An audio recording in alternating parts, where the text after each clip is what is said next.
Next, we'll discuss the radial feeder protection schemes. Radial feeder means there is only one path from source to load. We already discussed what is radial feeder. Radial feeder is a feeder where there exists one and only one path between the source and the load. Such a feeder is called a radial feeder. So, for protection of radial feeder, there are different schemes. First one is time graded protection.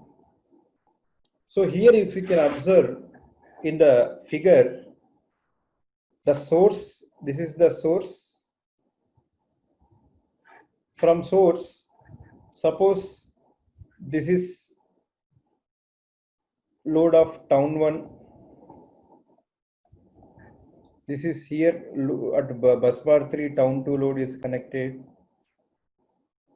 And here town 3 load is connected. And at bus bar 1, town 4. So this is a major source. Okay. Now X indicates the relay. X symbol indicates the relay or current relay. How I have graded this, how the current discrimination I have achieved. Here I have kept the TMS value as 0.25 or directly time setting as 0.25 second. And for the second relay, let us give the number so that you don't get confused. Let us call this one is relay R1, R2, R3 and R4. Okay.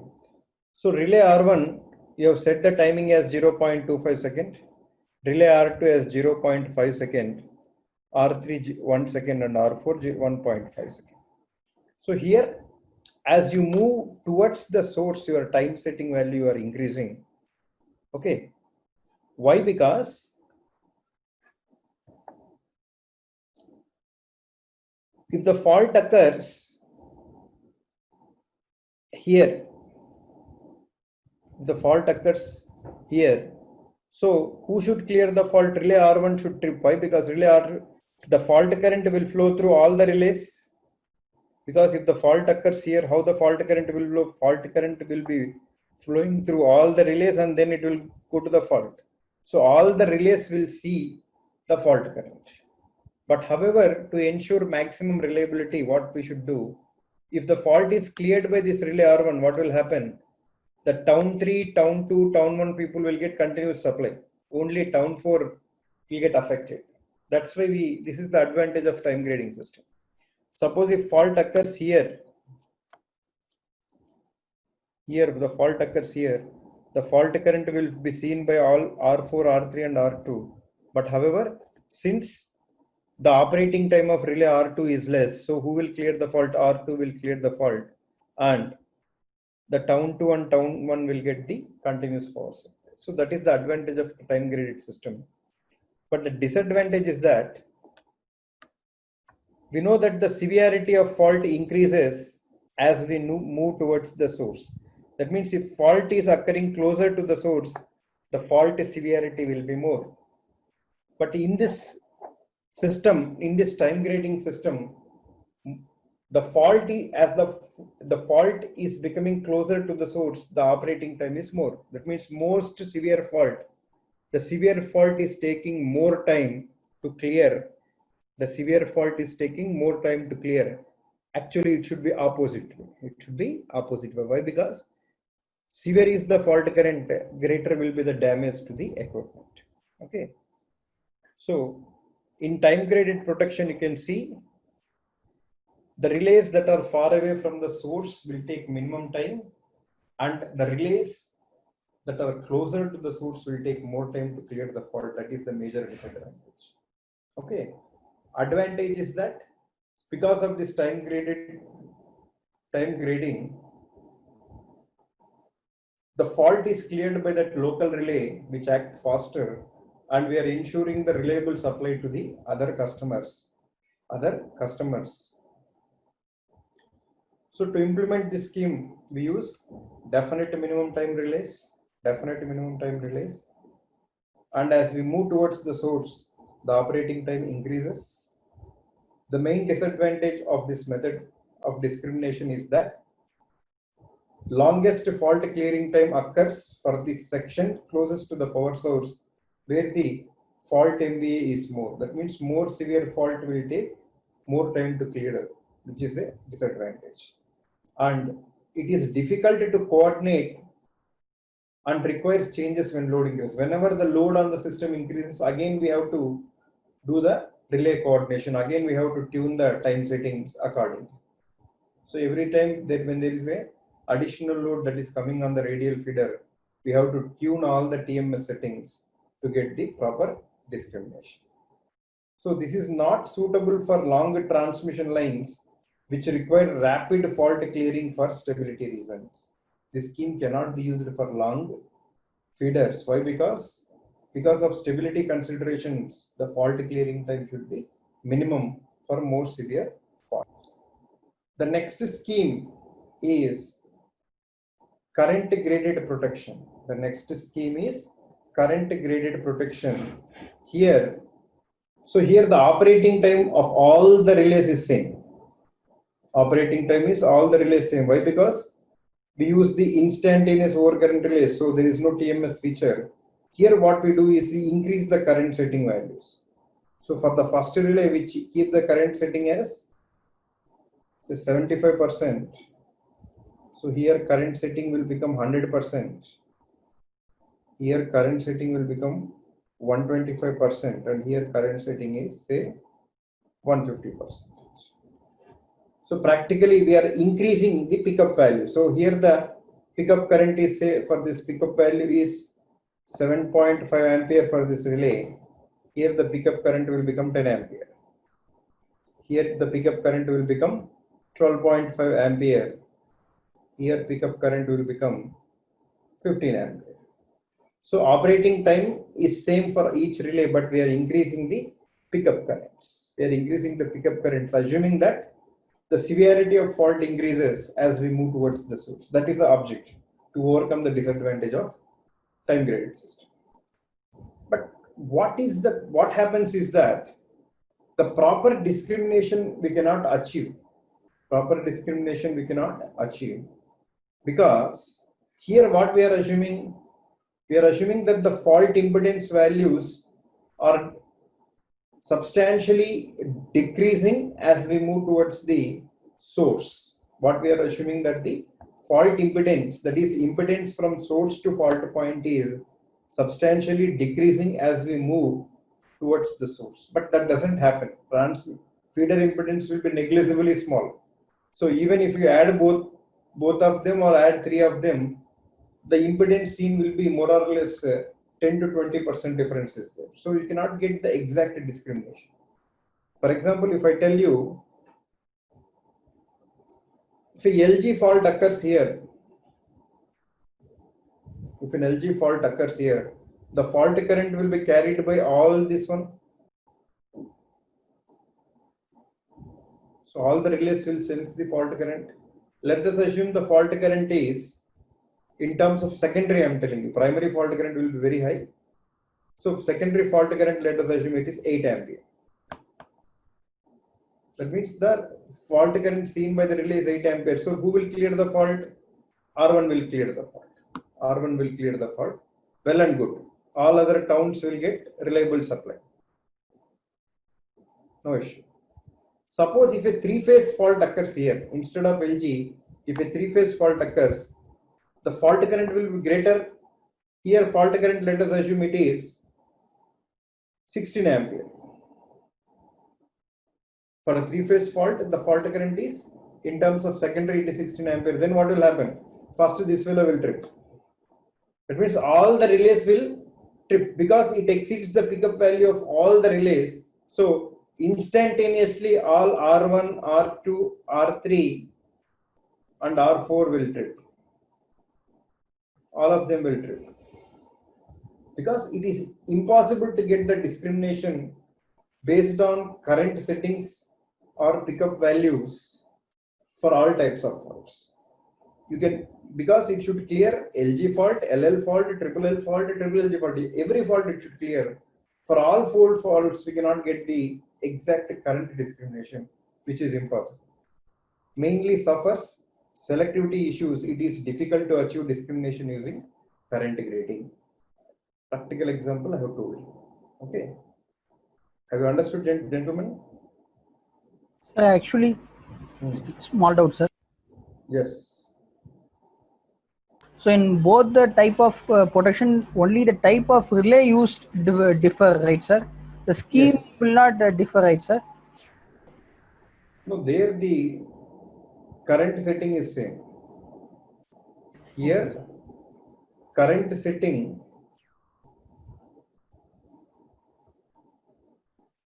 of all relays is same. That means the pickup current for all of them is same. IP is same. Pickup current is same for all the relays. But you are achieving the discrimination by changing the time setting. That is TMS value. Here, what is the condition? The time setting for all the relays is same. Time setting for all relays is same. And you are achieving discrimination by changing the pickup current.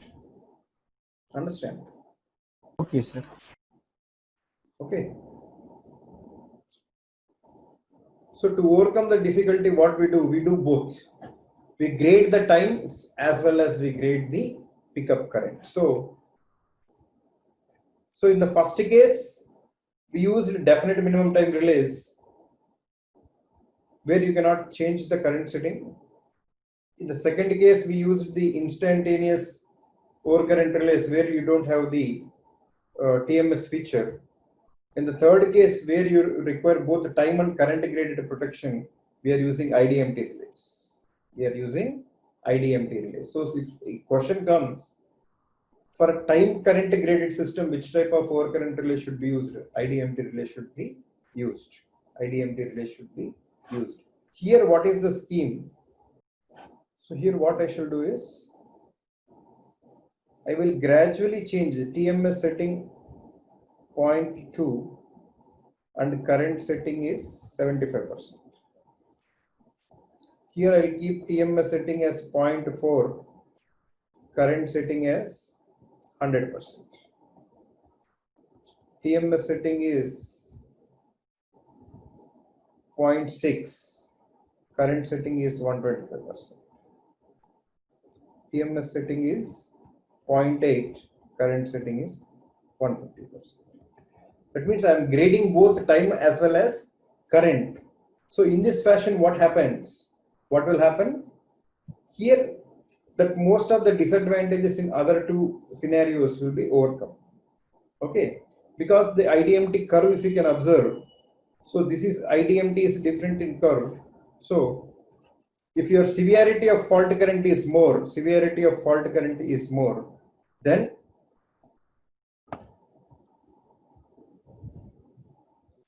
if this is the first relay, let us tell you this is my relay R1,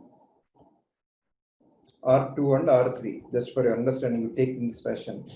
So if the fault current is very high, so and it is after town 3, then who will operate? This fellow will only operate. Understand? So if the fault current is in this range, then relay R2 will operate. Okay. If the fault current is very high and it is closer to the source, then relay R3 will operate. If you practically see 3-4 examples, you will understand how it will handle the disadvantages of both the cases. Okay. With use of IDMT relays, the time of operation is inversely proportional to fault current level, and the actual characteristic is a function of both time and current settings. Since you can change both current and time settings, you can achieve the proper discrimination. So by using both functions, the disadvantages of grading by time and current are overcome. So next topic is directional overcurrent relays. Okay. So far we have discussed is a non-directional overcurrent relay. That means the relay will function if suppose this is a overcurrent relay, whether your fault current is in this direction, suppose 1000 ampere is a fault current, whether it flows. So if the fault current flows in this direction or in this direction,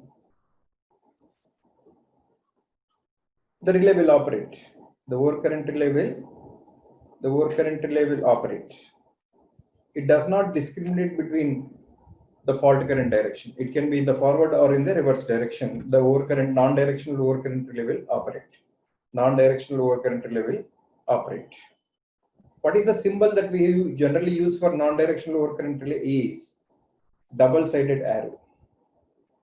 Double-sided arrow, which means the relay will operate for either direction of current flow. The overcurrent relay will operate for either direction of current flow. That is called a non-directional relay. Non-directional overcurrent relay. So far we have discussed the same thing. Okay. Now, directional relay is a relay that will only operate for one particular direction. So for directional relay, if I give the direction in this fashion, suppose this is my assigned direction for directional relay. So it will clear only faults in this direction. So all these faults it will clear. Suppose if the faults occur here, then it will not respond. It will not respond. It will not even sense the fault. Okay. So directional overcurrent relay will operate for overcurrent faults in only one particular direction. So the direction is assigned by the arrow symbol above it. Understand? So to discriminate between its assigned current direction or opposite current direction, first it should know whether the fault current is flowing in my direction or in opposite direction. To make that decision, it requires a additional unit called directional unit. So directional overcurrent relay consists 2 units. One is the directional unit. So what is the function of this directional unit? It just has to check whether the current is flowing in my direction or opposite direction. Okay. To make that decision, it requires both secondary PT voltage and secondary CT current. So to make the decision of the direction, it requires the voltage from the secondary of PT, voltage from PT secondary, and current from CT secondary. Okay. So depending upon these two signals, the voltage and current signals, it makes the decision whether current is flowing in my assigned direction or opposite direction. Suppose my current is flowing in my assigned direction, then what it will do? Then it will wake up the overcurrent. Then it will close this contact. Then what happens? The current will flow. The CT current will flow through the overcurrent relay. Then if the CT current exceeds the pickup value, if the relay current or CT current exceeds the pickup value, then the overcurrent relay will give trip signal to the circuit breaker. It will give trip signal to the circuit breaker. Understand? So this is how the directional relay will operate. Okay. Suppose if the fault current is flowing in opposite direction, then what will happen? This contact, the directional unit will keep this contact open. So overcurrent relay, no current will flow through overcurrent relay. Then how it will trip? It will not cause any tripping. Okay.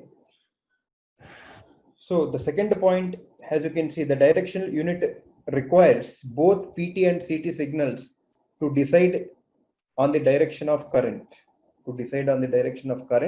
or power, or on the power. Until directional unit contacts are not closed, until these contacts, directional unit contacts are not closed, the overcurrent relay is not energized. The overcurrent relay is not energized.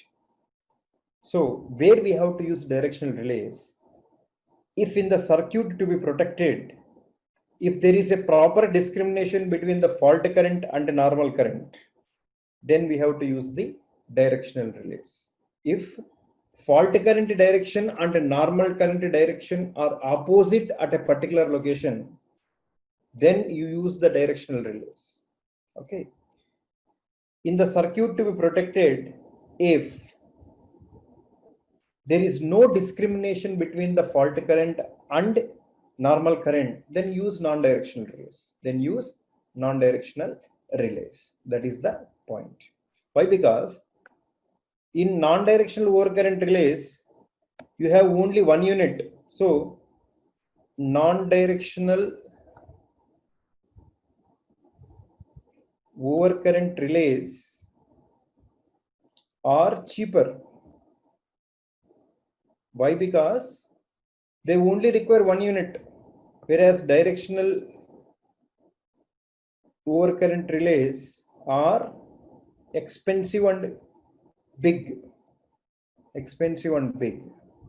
So only if they are required, then only we have to use the directional relays. Where they are required, if there is a proper discrimination between the normal current and fault current, then we have to use directional relays. If the normal current and fault current direction is same, then you use a normal non-directional relay. That is good enough. Okay.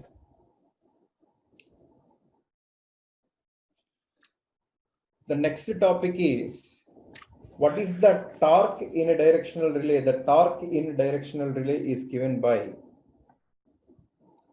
net torque on the directional relay is given by K3 into VI cos theta minus tau minus K4. The net torque on the directional relay is given by K3 into VI cos theta minus tau minus K4, where I'm simply telling the values. K3 is a proportionality constant. V is the PT voltage, PT secondary voltage. That means PT secondary voltage. I is CT secondary current. All are RMS values. Theta is the angle between V and I, that is PT secondary voltage and CT secondary current. Tau is a design parameter, and K4 is restraining torque.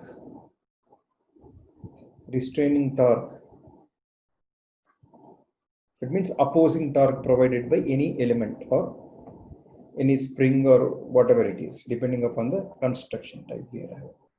Okay, so this is about the torque in a directional relay. So we're not going into how the directional fields are formed, all that will be completely different subject. You simply know these elements. So the construction, one of the construction, there will be different constructions, that is induction cup structure. Okay, this is a wattmeter structure construction. You can see the signal required is from PT you will get one signal, and from CT you will get one more signal. So depending upon these two signal, this directional element. So this is a directional element. It will take the decision. Understand? So how it is connected? Most of the cases, ABC means RYB, don't get confused. In India, we call R phase, Y phase, B phase. Internationally, they'll call ABC. So the CT, the directional relay of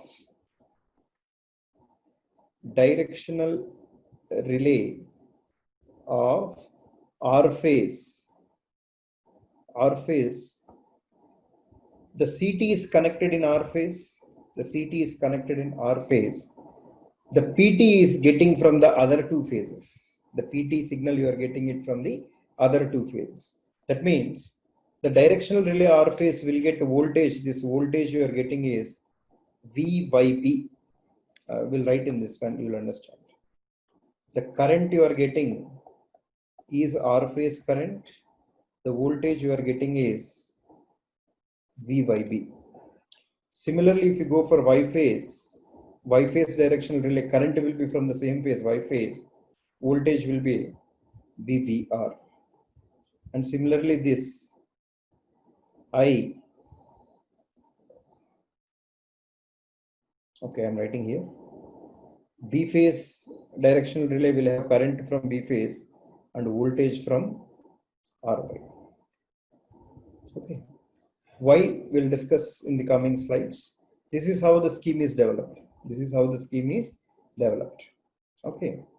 So the operating characteristics of direction relay is that it will only operate in half of the region. The green region which I am drawing, this is the operating region of directional relay. It will operate in this region. If some curve comes, you just remember, and it will not operate in this red region. It will not operate in this red region. Okay. So don't worry about all the details and how these curves will come. For that, you require how the two fluxes will interact and all that stuff. It will make our analysis very complex. So just remember how the operating characteristics of directional unit looks like. Okay. So here you can see even in the figure, the voltage is from BC and the current is from the R phase. Current is from the R phase. So he has drawn the R phase directional relay where current is fed from R phase, voltage is fed from BC. Okay, this voltage is called polarizing quantity. So if someone asks, what is the polarizing quantity in directional relay? The polarizing quantity is voltage. Polarizing means reference is voltage. Okay.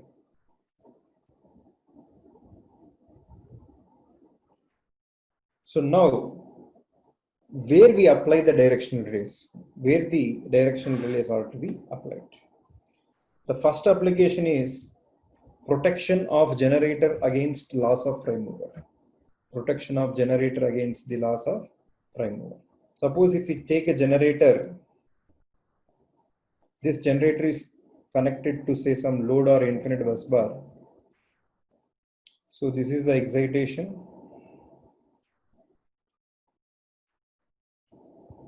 And this is the prime mover input. This hash symbol is the prime mover. Okay. So this is prime mover, this is excitation. So usually when a generator is connected to the load or infinite bus bar, how the current will flow? The current will flow from generator to the infinite bus bar. Okay. And how the powers will flow? The real power and reactive power both will flow from generator to the bus bar. Okay. Suppose suddenly if the prime mover gets disconnected, then what happens? The synchronous generator now starts acting as a synchronous motor. So in this case, what happens? The direction of current will be opposite. When it is acting as a synchronous motor, the direction of current is opposite because it will draw current from the bus bar. Okay. So to avoid this operation, here I'll connect a directional relay. With just use the X symbol here. Let us use X symbol. Okay. Here, if I connect a directional relay with set current direction in this diagram, That means if current flows from bus bar to generator, then what will happen? The relay will sense and it will trip. So here this relay is a directional relay. Directional overcurrent relay, which will prevent the, what happens? If the current flows in reverse direction, it will immediately trip the breaker. So it will prevent the synchronous motor operation of generator. So that's why it is also called reverse power relay. Reverse power relay. When it is used in this context, it is called directional. We are simply using a directional overcurrent relay. Since it avoids the power flowing from bus bar to generator, it is also called reverse power relay. Reverse power relay. Other name is, some people also call it as reverse wattmetric relay. Reverse wattmetric relay. Understand? This is one of the application of directional relay. The second application is protection of parallel feeders. Protection of parallel feeders. That means from source to the, say, a bus bar, infinite bus bar, let us say. Why we are always assuming infinite bus bar, sir? We always assume that some other source is present in other end also. So to simulate that, we always take infinite bus bar. So here, a generator is supplying power to infinite bus bar through a parallel transmission lines. Here, suppose if the fault occurs here, how the fault current will flow? From source, the fault current will flow like this, and from bus bar, the fault current will flow like this. And similarly, other two also will contribute fault current. Let us not make diagram complex. Let us only assume the two are there. Okay. So if you take this first relay, which I am circling with a green color, this is relay R1, which is near the source. So when there is no fault, the current direction is like this. And when there is fault in between the line, the current direction is also same. That means there is no discrimination for fault current and normal current for relay R1. So for relay R1, both current directions are same. So here we are using what? Non-directional overcurrent relay. It can be shown by double-sided arrow. So the relay that we are using at the source is both R1 and R2. It is equally, this point is equally valid for both relays. So R1 and R2 are what? Non-directional relays. R1 and R2 are non-directional relays. Now come to this point.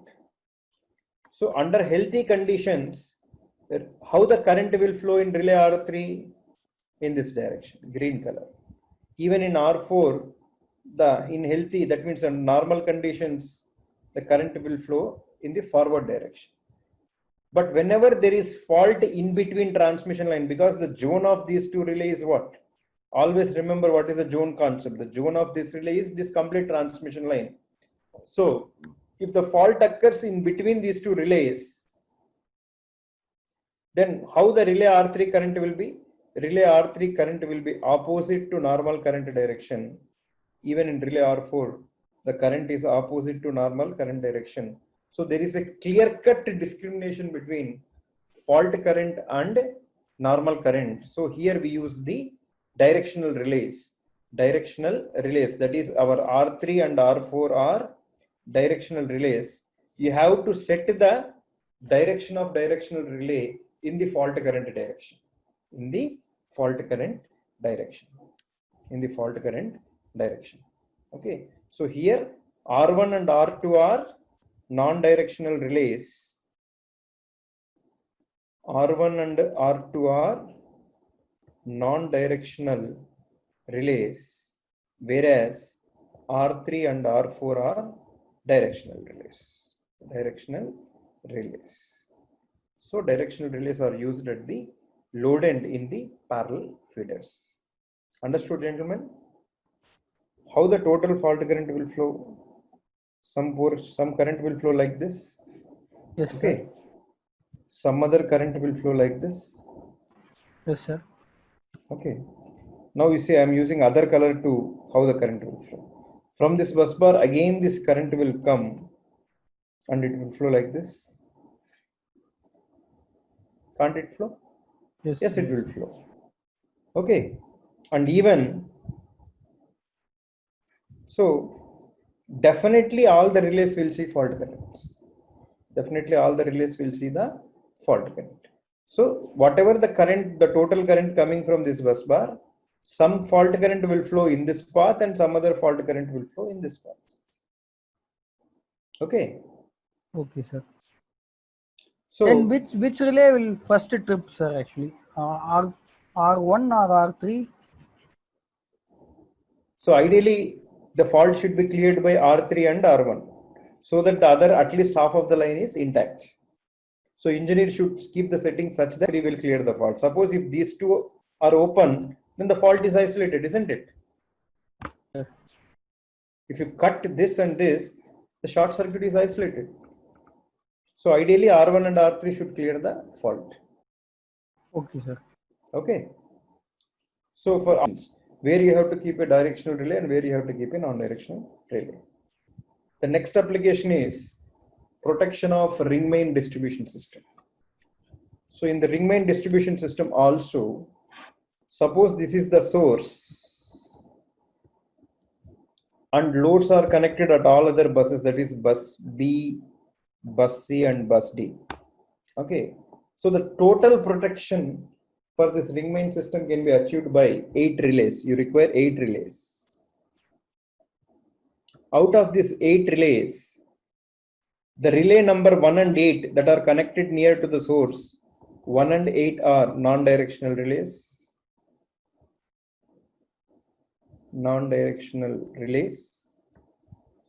And remaining relays, that is 2, 3, 4, 5, 6 and 7 are directional relays. Then you can give complete overcurrent protection for this ring main system. Sir, why we have to keep 6 directional relays and 2 non-directional relays? Why? Because just to understand their implication, simulate any fault. Suppose the fault is occurring here. The fault is occurring here. How the fault current will flow? The fault current will flow in this fashion, right? It will flow through these relays.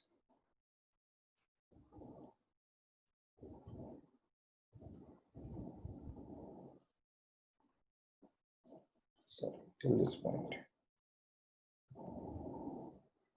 Understand? So this is the direction of fault current. Now the other path I am drawing it in green. So the other path fault current is like this.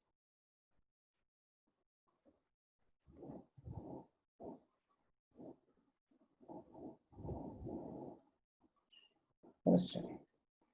So now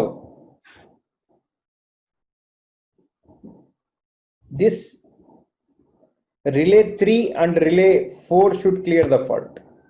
Relay 3 and relay 4 should clear the fault. So here these two are non-directional relays with their directions shown by their arrows. That means they are matching with our fault current directions.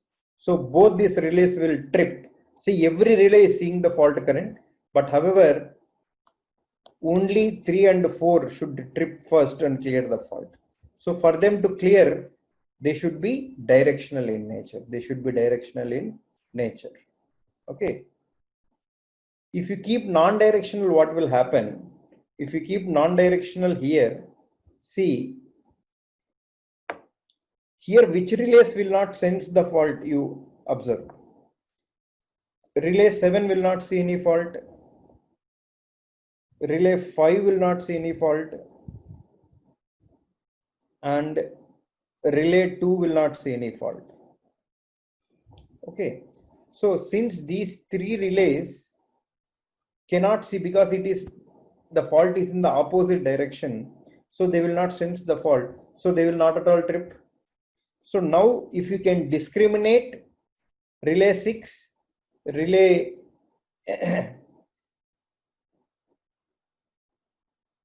relay 4 and relay 8. If you give the time grading for this one, then you will get proper coordination. Then you will get time grading for this one.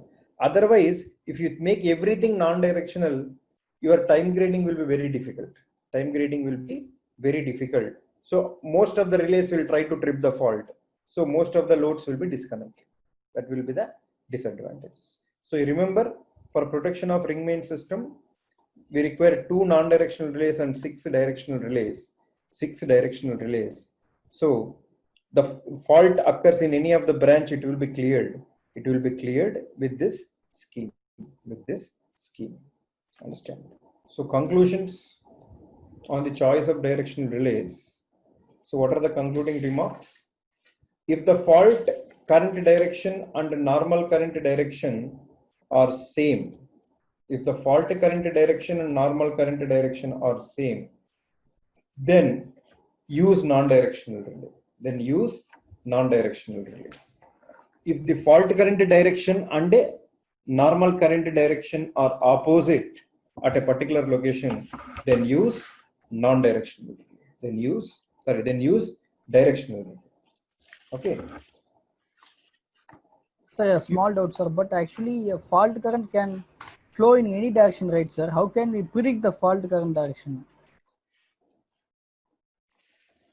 Definitely fault current will flow from source to load only, isn't it?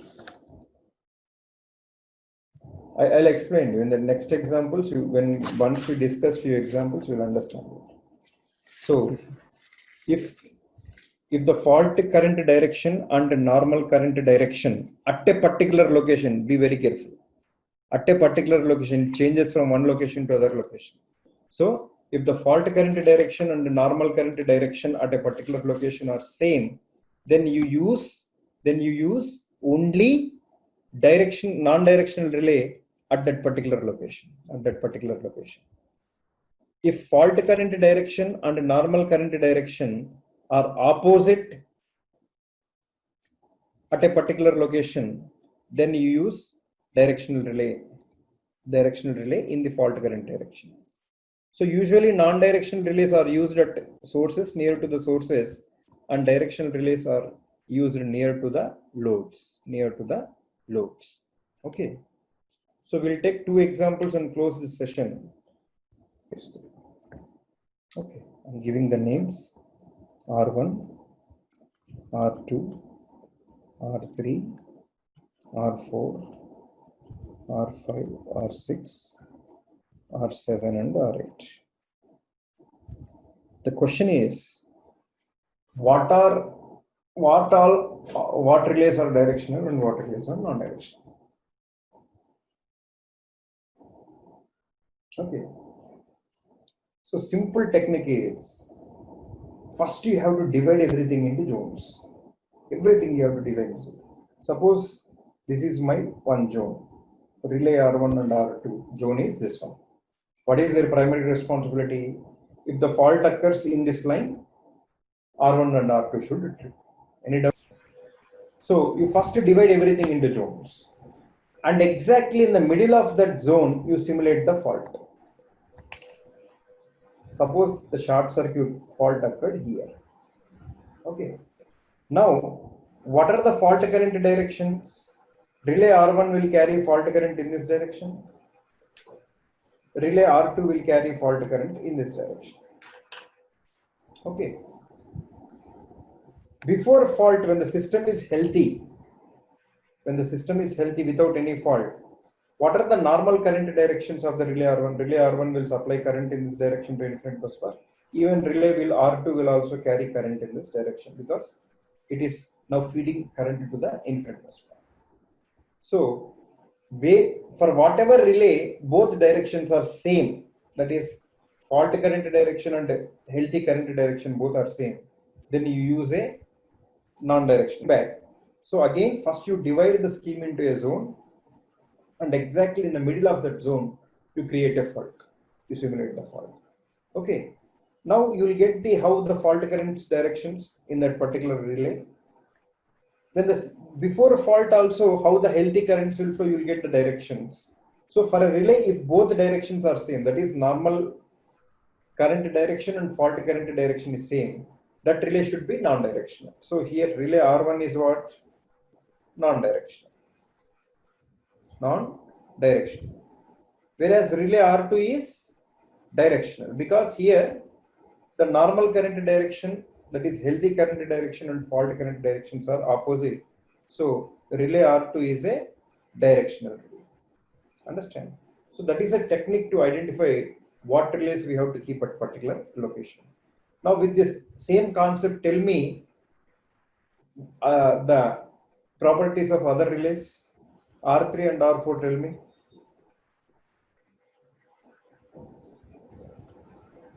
So R1 is non-directional, so it's double arrow, double-headed arrow, and this is directional in this direction. R3 is non-directional, whereas R4 is directional. Yeah, anyone else? What about R5 and R6? 6 must be directional, sir. Yeah, 6 must be directional in this direction. What about R5? No need of confusion. Create a zone. What is my zone? My zone is R5 and R6. My zone is R5 and R6. Okay, this is R5 and this is R6. So before fault, how the currents will flow? Before faults, how the currents will flow? R5 will carry, even R6 will carry, because their objective is to supply current to the infinite bus bar, so same directions. When the fault occurs in the middle of the line, how the fault current will flow? R5 will carry in the same direction, but R6 will carry current in the opposite direction. Why? Because now the current will be supplied by the infinite bus bar. So R5 is non-directional, R6 is directional. Okay. Similarly, tell me for R7 and R8.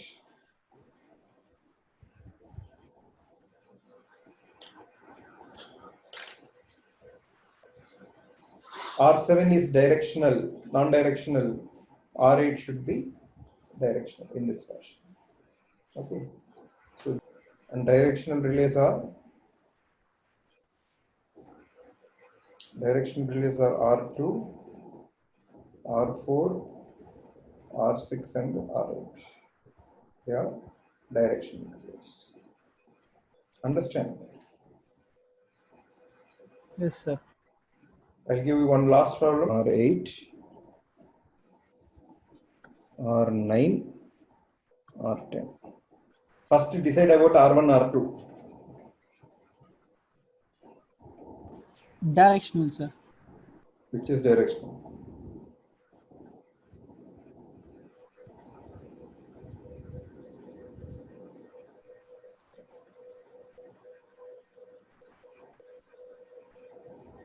Gentlemen. R2 is directional, R1 is non-directional. So I am writing all the values. You check any doubt, any relay you are having doubt, you ask me.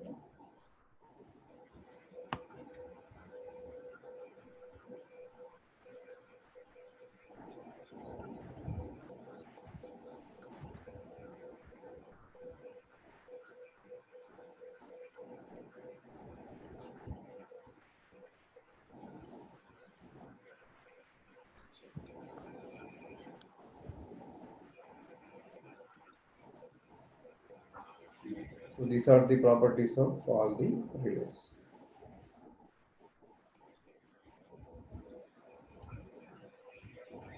R1, R3, R7, R9 and R5 are non-directional. Non-directional. Okay. Whereas the remaining relays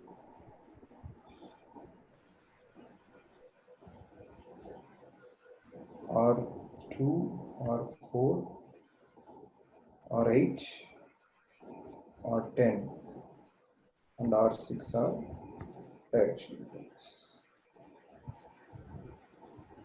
Practice actually, is, yes, yes, yes. Tell gentlemen. sir, when I was trying to find out the solution, I found out that all the relays adjacent to generators are non-directional, sir. So R7, Definitely. Yeah, definitely, definitely. this one R1 and R3, I thought after the transformer is coming, so something has to be changed, I thought, sir. No, see, don't go by this one. How the currents will flow. That's why don't use shortcuts. What is the zone of R1 and R2? This is a zone. Exactly in middle, if fault occurs, how the normal currents and fault currents will flow. That justification you should have. Okay, sir. That is very, very important. You don't go by this that source side means non-directional, load side means that is just a probable case. But don't follow that shortcut. Simulate. What is the zone of R1 and R2? This is a zone. R1 and R2 zone is this one. R3, R4 zone is this one. R9, R10 zone is this one. This is the zone of R9 and R10. The zone of R7 and R8 is this one. The zone of R5 and R6 is this one. Divide everything into their zones and how the healthy currents will flow, how the fault currents will flow. Based on that only you have to take the judgment. Understand?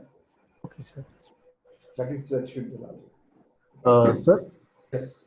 if I'm having a relay before and after the transformer means transformer, sir. Before and after transformer, yeah. Yes, sir. Okay.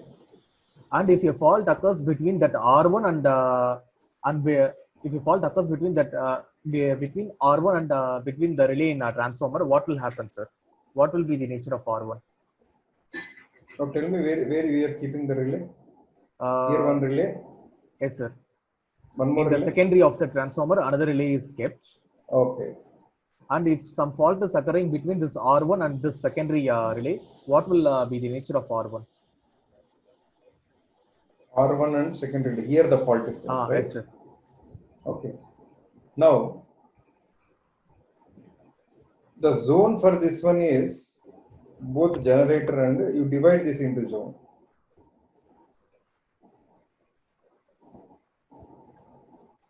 This is the zone for this one.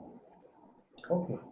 So here, this is the zone for this one. So there will not be any change for R1. Why? Because R1 can provide backup for this relay. That it will provide because it is non-directional. It can even trip for fault current exceeds in this direction. So there's no problem. But primarily, its objective is to clear the fault in its zone. Okay. So let us give this one as R1 dash and R2 dash as numbers. Suppose because here the fault is here, the fault current, how it will flow? The fault current will flow like this from the generator and transformer. Yes, sir. And from bus bars you will get like this. Okay. So definitely the fault should be cleared by R1, R3 and R2. This will act primarily. Since they are non-directional, no problem, they will act. They are not directional. So R1 and R3 will take care of this situation also, no issue.